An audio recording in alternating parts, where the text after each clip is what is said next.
Salut les amis de eSport TV, merci encore de la confiance renouvelée, merci de like, merci de abonner, merci également de baisser les commentaires. Je vous salue avec nos 3 pépites que vous voyez sur cette image. Mais gars, aujourd'hui, l'image qui va donc rester dans les annales du football mondial et de l'Afrique, l'image qui sera rediffusée partout dans le monde, moi cette image, Chaker Aladour, le numéro 16 qui porte le numéro 3 du Comore, un joueur qui a remplacé son gardien, ils ont juste été héroïques gars. Le Comore qui a été héroïque grâce à Chaker Aladour devant une équipe du Cameroun Bohamné, gars, franchement, il y avait pas de match parce que sincèrement c'est la honte pour moi, c'est la honte li gàcce la ci Afrique gàcce la ci football gàcce la également ci Cameroun mi ko organisé même bu fekkee ne sax seen yoon nekku ci mais gars yi le Comore a été héroïque malgré 4 Covid yi ñu am yëpp malgré seen goal ki nga xam ne waa CAF nee nañ duñ ko bàyyi mu ñëw malgré également li nga xamné mo len dal à la 6e minute gars 6e minute ñu jox len carton rouge 6e minute ils étaient réduits à 10 à 6 minutes juste ci commencé match bi ñu réduit à 10 mais le Comore gars ils n'ont jamais baissé les bras li lañuy xaar ci équipe gars li lañuy xaar wonewu respecter cette équipe respecter maillot bi jusqu'à la fin respecter mourir sur le terrain ça bu ko jaré Chaker Aladour retenez ce nom gars qui c'est un défenseur latéral ancien joueur de Nantes gars il a fait un match héroïque. 6 tirs concédés, cadrés, 7 tirs arrêtés. 6 tirs concédés, 7 tirs, 6 tirs concédés, 4 tirs arrêtés. Et pourtant, à la 6e minute, ils ont été réduits à 10. Ba 6e minute, temps ils ont joué à 10.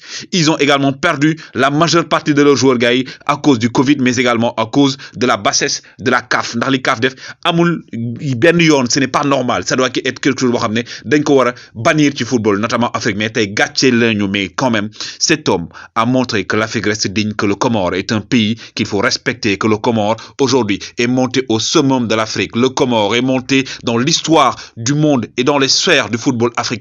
Comore tay wane na bopom. Ils ont été battus mais 2-1 en étant réduits à 10. Ils ont marqué un magnifique coup franc. Aujourd'hui, gars, tout le monde peut dire qu'aujourd'hui, le Comore n'est pas un pays comme un rien, mais ce sont des Comoriens au vrai sens du terme. Ce sont des Africains. Ils ont montré que le football n'est pas camerounais. Ils ont montré que le football n'appartient à personne et que nos amis du Comore, ils nous ont rendu fiers. Chaker Aladour.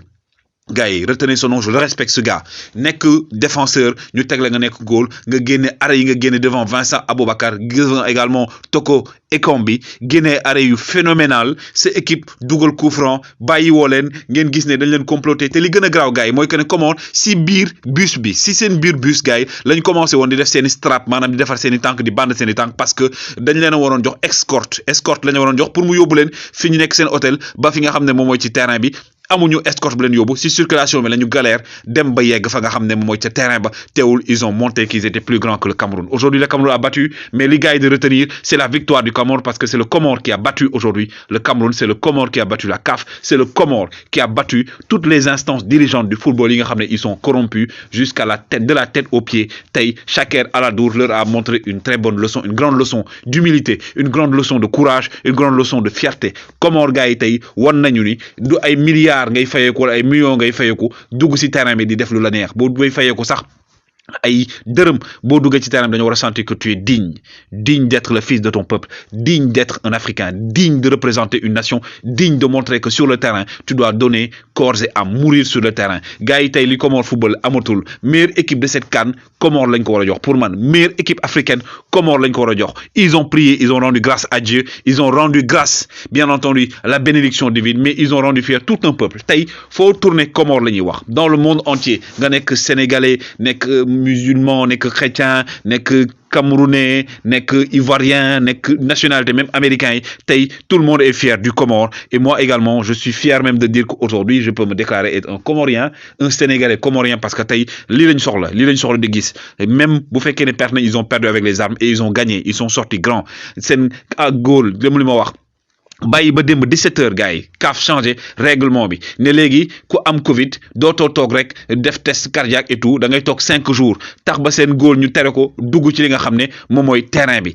seen joueurs yu bari am Covid ñu bàyyi leen war leen a escorter yóbbu leen ba stade kenn yóbbu leen stade ñu dem jouer ak équipe boo xam ne Cameroun ñi ngi dugal di jubilé mais man war nañu am gàcce jubilé ils devaient avoir honte même de jubiler par rapport à leur début parce qu'aujourd'hui ils devaient même être les premiers à dire écoutez on ne joue pas ce match même bu fekkee ne sax CAF mënatu ko programmer mais pour man c'est été digne mais quand même Vincent Aboubakar qui a marqué son 6e but, qui a dépassé Samuel Eto'o fils. Vincent Aboubakar actuellement meilleur buteur de la CAN. Bon, moi tout ça, moi terminé meilleur buteur de la CAN. Mais Samuel Eto'o est un monsieur que je respecte, un grand monsieur. Mais man, depuis bañ ko falé, ñepp ko défendre, mais je pensais que il aurait plus de la hauteur bu fekkone mom wax na né wa fait CAF bay len ñi sen gardien bi ñew. Je ne sais pas s'il l'a dit ou pas, mais quand même c'est ce que je retiens.